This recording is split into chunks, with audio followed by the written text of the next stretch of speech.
All right, as we look at question number one, what we're first want to do is recognize what graph we're moving from and to. So we'll leave the multiple choice out for just a second. So in the figure, it says, in the figure, JKL is dilated. Well, let's look at JKL. JKL is dilated about the origin to create the triangle NPQ. Well, let's talk about this first of all. Clearly, the triangle has gotten larger. If the triangle gets larger, that means the dilation is a number that is greater than 1. If it dilates and gets smaller, it's going to be a fraction, just like A and B. That would be a figure getting smaller, but our figure is clearly getting considerably larger here. So since we are dilating across the origin, what happens is all of our values get that much greater. One of the easy things to do is pick a lattice point. What I mean by a lattice point is I can clearly see that it's crossing at 2, 0. The reason why we want to do 2, 0 is because we want to see if this dilation to move to this spot doubles, triples, whatever the case may be. Another lattice point would be -2. Another one would be or -1, excuse me, -1, 0, and then 0, -2. So as we look at this figure, we can see that this value has moved from here to here. To go from -1 to 2 is a multiplication of 2. And this is why I chose this, because the x and the y value double. So by picking a y value of 0, I have to double 0. So that made it real easy. Same thing here. We went from 0, -2 to 0, 4. So that is also a doubling. And then this one, our graph is actually a little bit off here, but we have established what we've got here. This is also a times 2. Now this should work for every single point on the graph. I could use the point -3, 4. And we've established that we are doubling every value here. So when I double a -3, I get -6. And when I W a 4, I get 8. So the corresponding part to Q, which is L, should be at -6, which there's -6, and then there's 8. So this is how we measure dilations. Just see how the corresponding part has changed. My suggestion, look across one of the origins, axis, excuse me. So our value here should be C. So as we look at this one, we want to talk strategy first on this. And what we want to do is we don't want to read things over and over and over again. So what we want to do is recognize where these are different.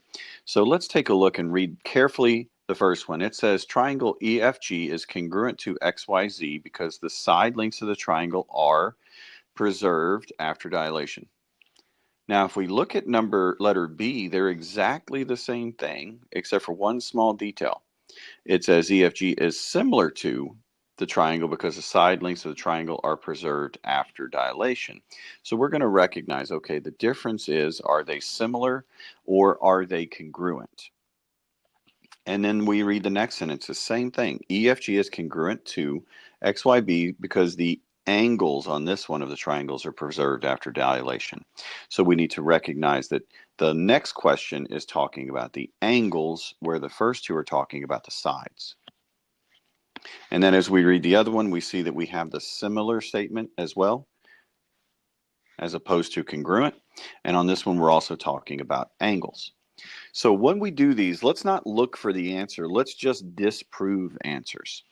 So the question says the dilation of the scale factor is 1/5. That means it's going to get smaller, by the way. Dilated across the point to 2. Which of the statements is true? Okay, well, if we're dilating, what that means is we are expanding the side. So question B and C, or A and B, are wrong. Because it says the side lengths are preserved after dilation, which they're not. The same thing says the side lengths are preserved. Well, that's reason enough to count it wrong right there because they are not preserved. Now, the next one, what we really need to decide is, because the statements are exactly the same, the angles are preserved after dilation, the angles are preserved after dilation. So what a dilation does is it expands the sides, but the angles all stay the same. Now, obviously, if it's expanded or dilated, in this case, it got smaller, they are no longer congruent, they are similar. So our answer for this one would be D.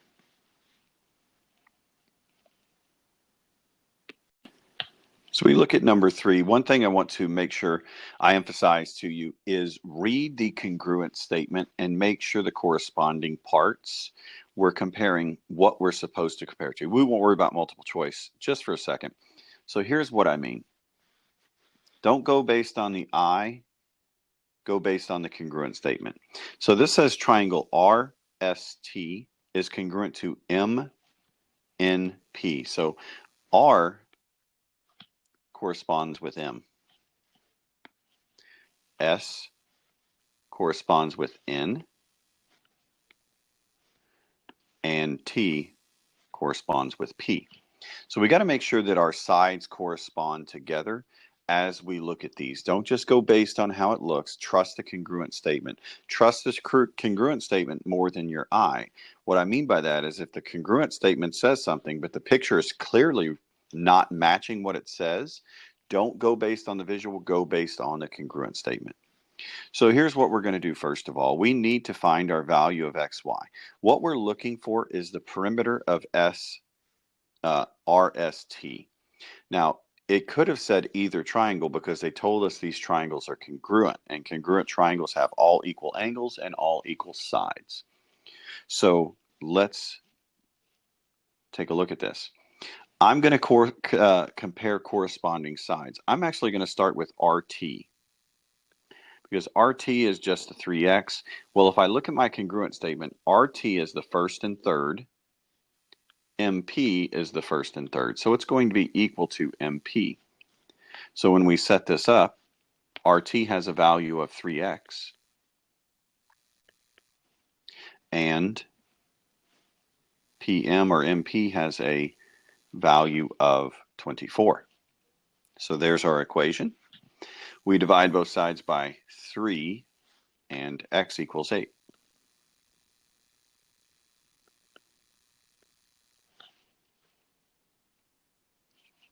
So from there, we need to look for the next one. Well, we cannot solve this one because we don't have a value yet, but we can solve for y minus 1. Well, 4y minus 1 is RS, side RS. RS is the first and second, so it corresponds with the first and second of the other one. So RS is equal to MN. So we're going to use our substitution method. RS is 4y minus 1. MN is 15. We add 1 to both sides, and we divide by 4. So y equals 4. So now we have an x value, we have a y value, and we know these triangles are congruent, so we know that ST is equal to PN. So we have no idea what PN is, but we know that ST is x plus y. Well, that would be 8 plus 4. 8 plus 4 is 12. Now, although it says find the perimeter of RST, since they're congruent, why would I mess with these variables? I'm just going to find the perimeter of this figure right here. And the way I would do that, perimeter is just adding up all the sides. Get our answers back in the visual here. So that would be 12 plus 15 plus 24. So our perimeter would be 51.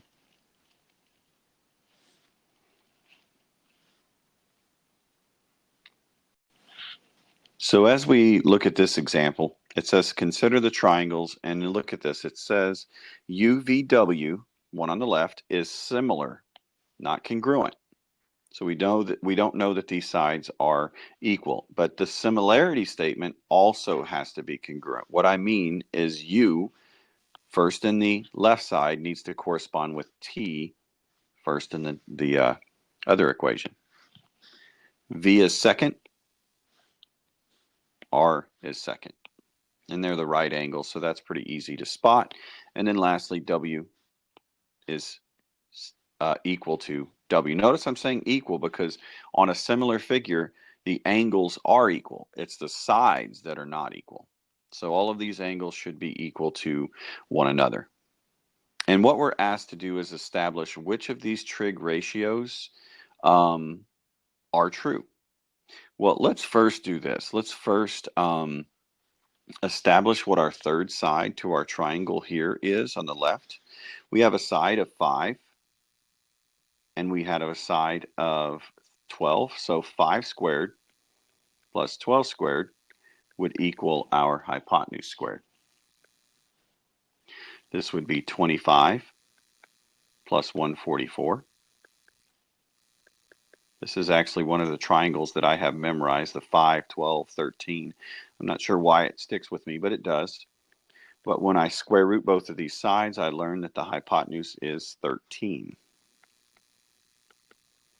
So I could sit here and run these values through and see what it is. But I have a similar triangle here. So I could actually just do my scale factor to see what these other values are on the second triangle. What I mean by that, RT is comparable to UV on the second triangle. And again, this is one that if you go based on your eye, this is very wrong because it looks to me like the one on the right is larger than the one on the left, but we can clearly see on this scale factor that it is not. This is a scale factor of 5/6. So this one, I feel like this looks considerably larger than that. Well, not considerably, but at least definitely a little bit larger than the other one. But the numbers don't match the figure. So what we know is everything on the left triangle is going to be 5/6 the size of the one on the right.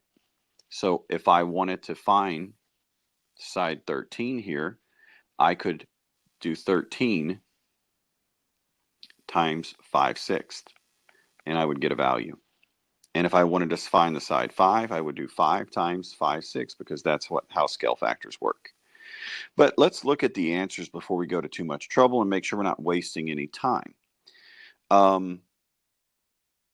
And these are triangles that are similar, so their angles are going to be the same.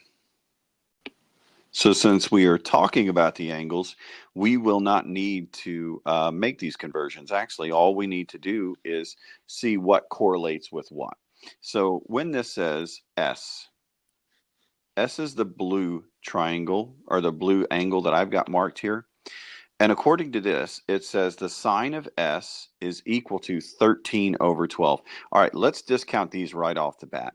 Sine and cosine will never have a value where the denominator is smaller than the numerator. That cannot happen. So that one's out of the picture right there. So let's take a look at side T. T is the green. So if I go over to my green figure, that would be U. So let's see if U is the 5 over 13. Opposite of U is 5. Hypotenuse is 13. So that looks like our answer. But if you're like me, I want to disprove the other ones as well.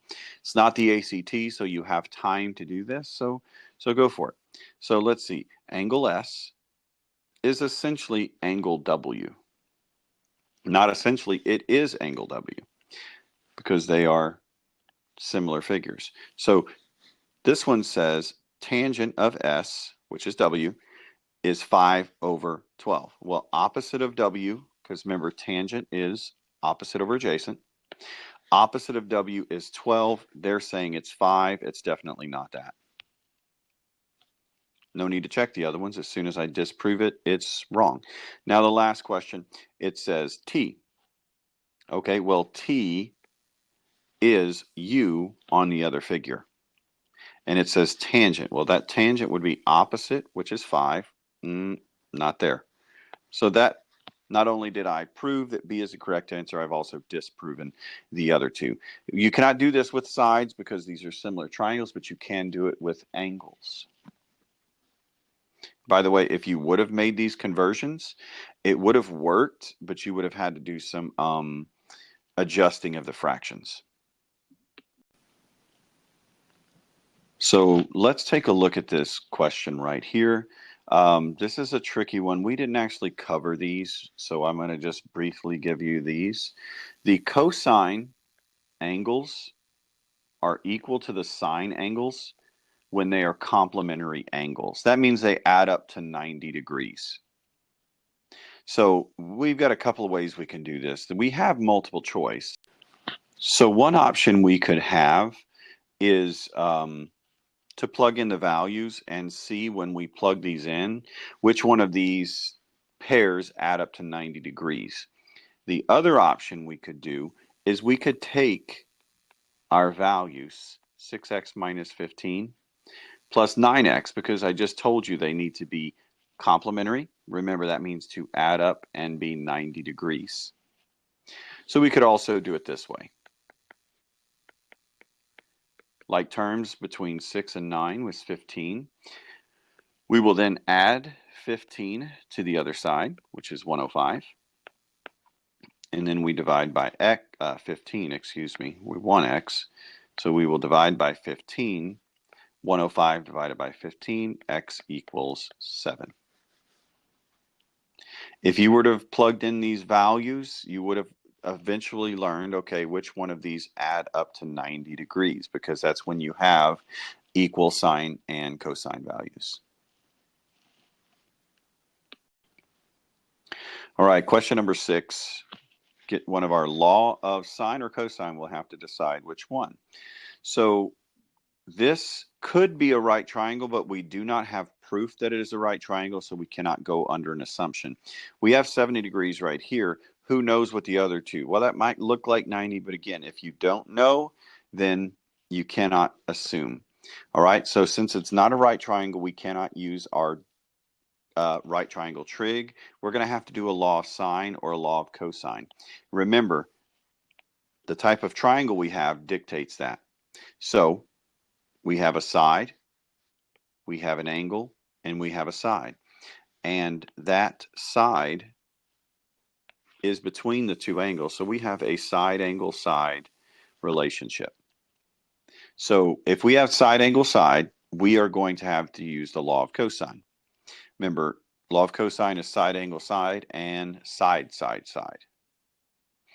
So we're going to have to do the law of cosine. And the question, by the way, it says, what is x, a straight line, the straight line distance from Montclove, I guess, and Duran to the nearest kilometer? So we're trying to find x, which they have labeled.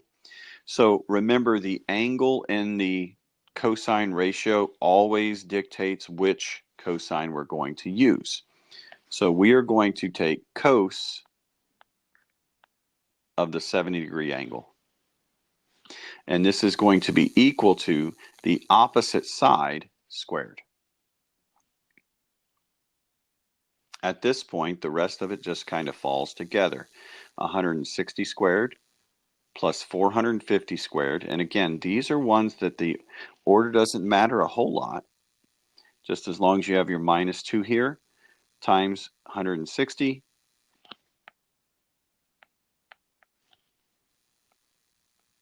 times 450. All right, I'm actually going to take everything on the right side and put it in my calculator. Let me even go one step further. I know I'm going to need to take the square root, so why not let my calculator worry about that? So I'm going to just do a lot of typing here. So x equals, and I'm going to put the square root of all of that information. 160 squared plus 450 squared minus 2 times 160 plus times 450, excuse me, and then cos of 70. All of that is under there. But now before I hit enter, I want to check something. We are talking about degrees, so I'm going to hit mode and make sure my calculator is in degrees, which mine is. So I'm good to go. Now when I hit enter, I have x is approximately It's approximately 4.2291. So let's see which one of these answers best fits. So definitely not 305, definitely not 478. They kind of put us at a between value here, but 422.9 definitely rounds up to 423.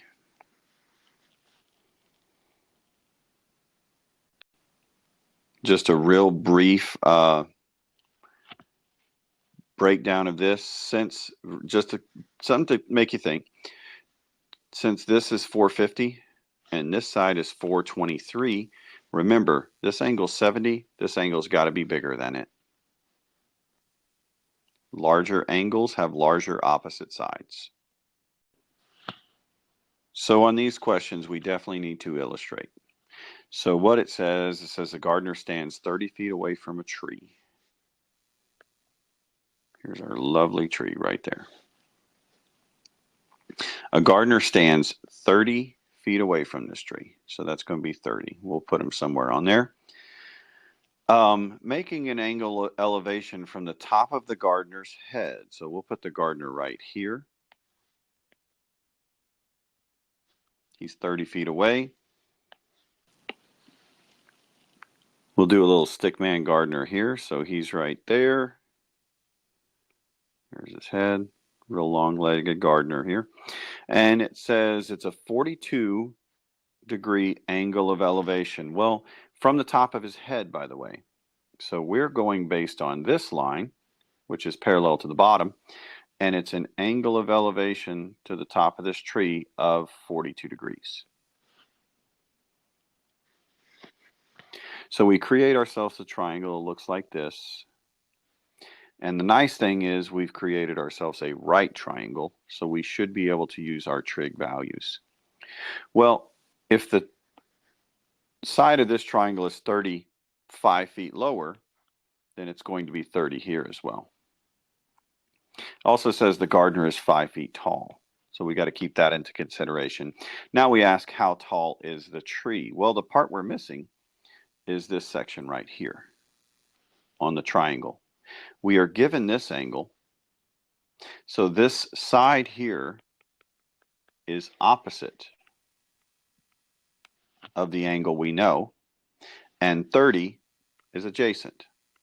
And just like most word problems, remember the trig ratio that deals with opposite and adjacent is tangent. It's almost always tangent on word problems. So what we're going to do is tangent of our 42-degree angle is equal to the opposite side, which we don't know, over the adjacent side, which is 30. We then need to solve for x. We'll do that by multiplying 30 to both sides. So we go 30 tan 42. And we learn that this value of x is 27.01. So we're going to call it 27. Don't get excited and choose B here, because remember, we didn't find how tall the tree was there. We found how much taller the tree was than the farmer, or gardener. So if the tree is 27 feet higher than the gardener, and the gardener's 5 feet, then our tree is going to be 32 feet.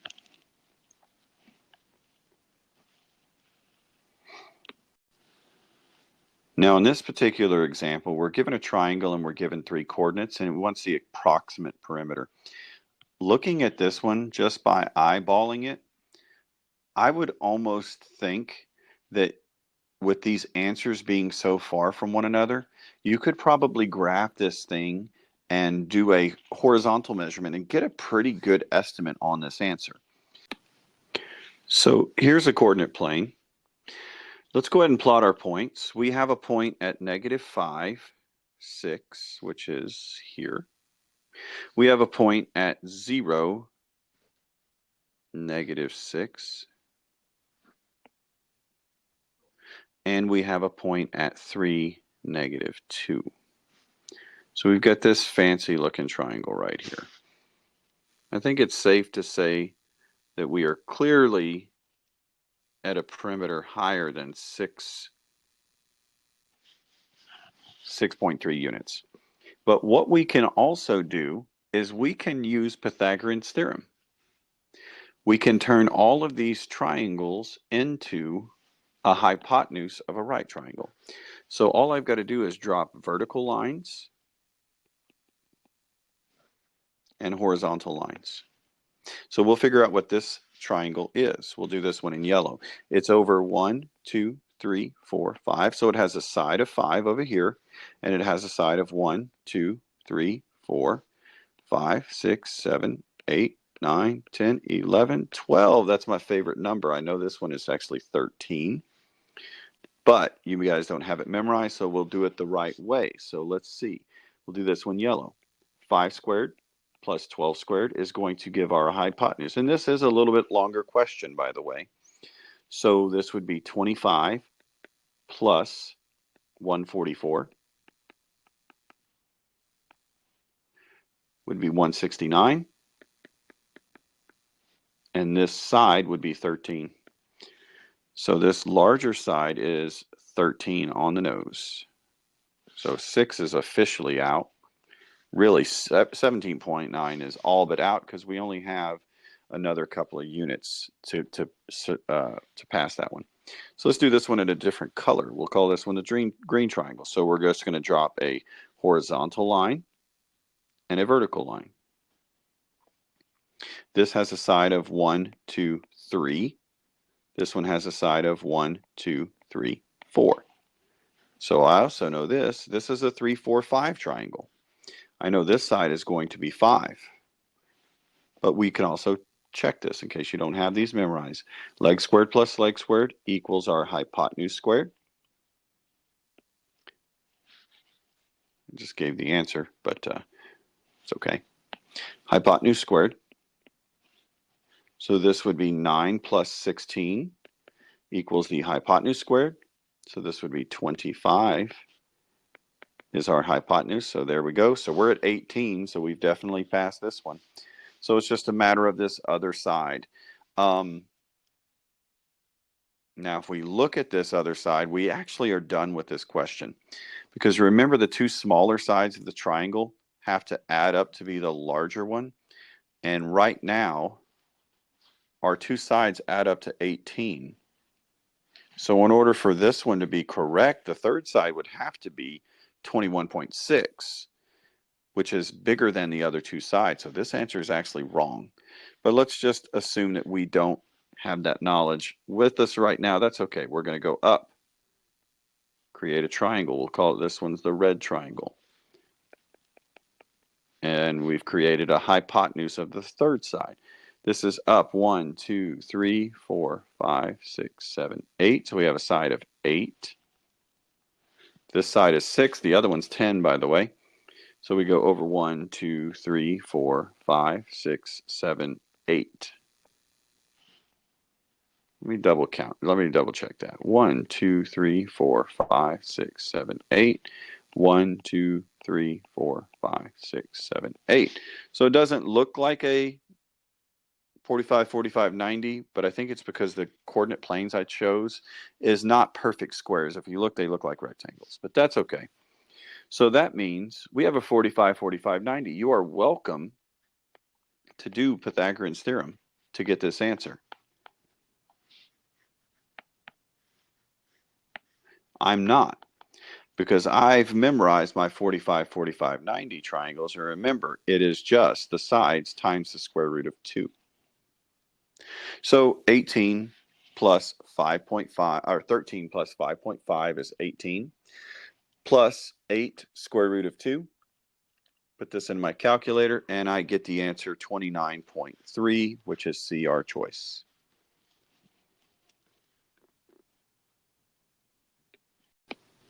All right, here's another one where we want to take a look at the questions first and see what we need.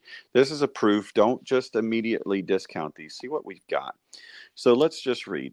It says alternate exterior, I'm reading the answers by the way. Alternate exterior angles are congruent, corresponding angles are congruent. Okay, that's what the first one gave us. The second one says alternate interior angles are congruent. Corresponding angles are congruent. So that's exactly the same. So the only difference between A and B is whether it's an interior or alternate exterior. All right. Next one has these in a different order. Corresponding angles are congruent. And then it says alternate exterior angles are congruent. So it's just the flip of C, A is the, C is the flip of A, and then of course D is going to be the flip of B. So it's a matter of, first of all, let's identify if our relationship is alternate interior, alternate exterior angles. At the very least, we will be able to tell which ones to cancel.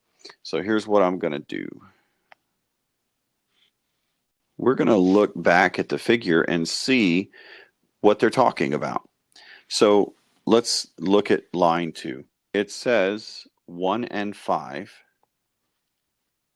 Well, let's look on their respective figures.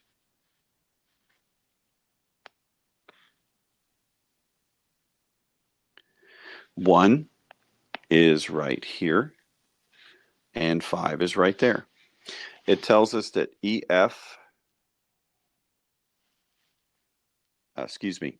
GH is parallel to EF. So we do have parallel lines. We got several sets of parallel lines. But the one that these share, obviously they only share one side. That would be this line right here. That's the only line that both 1 and 5 touch. So that's the transversal line. So 5 is created by this one, and 1 is created by this one. So we've got to try to block everything else out on our mind, all the other stuff, and see what these are. So 5 is an exterior angle, and 1 is an interior angle. The only correlation we got there is corresponding parts. So on this one, we are going to get rid of the answers that don't have corresponding written first. That would be A and B. Now we look at our next proof. So here's the one that's the decider, 5 and 10. Okay, well 5 and 10 are on different figures here. I'm going to erase what we have. My suggestion, draw the transversal line. There's only one line that both of these angles touch. That line is our transversal line. So the only line that 5 and 10 touch is this right here. And then the other sides are going to be the ones that make up the angles. Well, 5 is made by this line. 10 is made by this line. So as we look at this, we can see that these are both definitely inside of our parallel lines, which makes them interior angles. Our solution is alternate interior angles. Remember, you're disproving answers on these. Don't spend so much energy trying to find the correct answer. Just slowly eliminate answers that it cannot be. All right, we've got another proof we're looking at here. So let's see what we've got going here. Let's see our options. First of all, we'll start with this. First of all, notice the congruent statement, or the statements are all the same. It's just a matter, oh, I guess they're not all the same.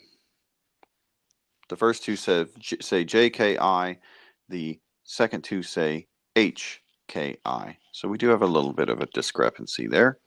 We'll see which one of those is true first of all. See which one we want to have. So as we look at this, and what we want to do is we want to look at the line directly above ours. There's the line directly above ours. And then try to do the math you can on your own, and see what they share. So the next line, we have HKI in both of these figures here. Now, I don't understand how one of them would go away and not the other. I cannot think about how HKI could be left here. One of them is saying, okay, the HKI would go away because it said G. Yeah, GKH, and then the HKI. And I can't think of a way mathematically that combination would go away. So we know it's not that one because mathematically we can't reason why that would go away the way it did. So that one's out.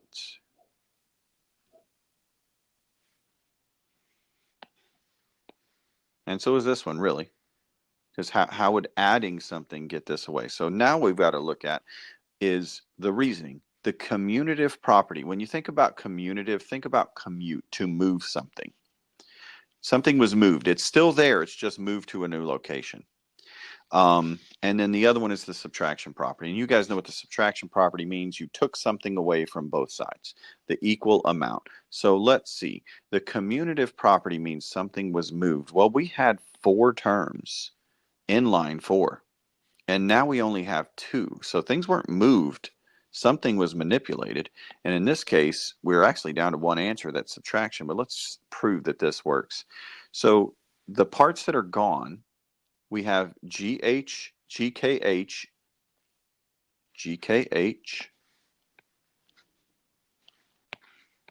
and the other one was the JKI. So does it make sense that we subtracted a consistent value from both sides here? Yes, absolutely. That's what happened. We subtracted the measure of HKI from both sides, and we've got our solution there. So this value would be A. So again, the process is not finding the answer, it's eliminating the wrong answers.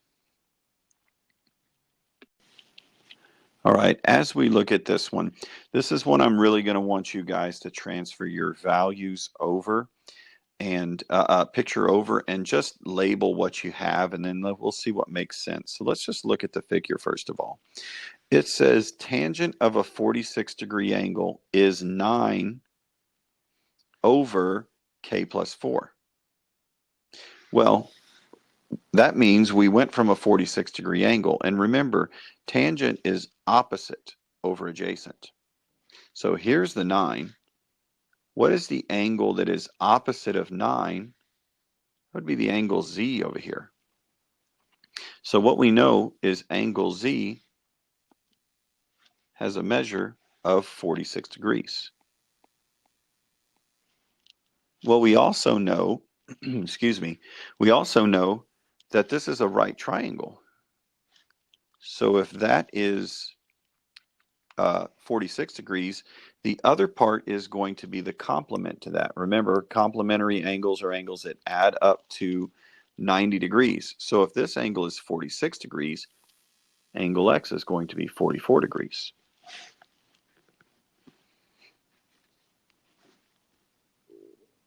We also have perpendicular lines running across the same transversal. They can't be perpendicular unless they are also parallel. So we actually have a transversal line here as well. So if this angle is 44 up here, so is this one. So I've kind of just laid out everything I can solve without doing any of the math. This is just recognition of our different parts here. And I'm going to put this one as 46 degrees, 40 degrees, and so on and so forth. All right, let's see if we can answer any of these answers and see. And it says select all that apply. Well, X is equal to 44. We'll check that one. B says X plus Y. X plus Y add up to 46 degrees. They add up to 88 degrees, so that one's out. Y is 46 degrees. I think Y is 44 degrees. So that one's out.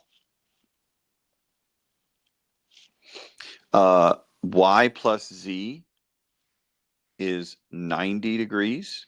Well, I have 44 and 46, so that one checks out. And then the last one, Z is 44 degrees. Well, Z's down here. We have it as 46 degrees, so that one's no good either. So I didn't even have to do anything with K. You know, I was thinking, well, maybe we're going to have to do some trig ratios to find some sides. No, we're good. We have all the facts that we need from this because we've disproven all of the others. All right, I hope this helps you with some strategy stuff, guys. It's not about reading every single line. It's also not about finding the correct answer. A lot of times it's eliminating incorrect answers.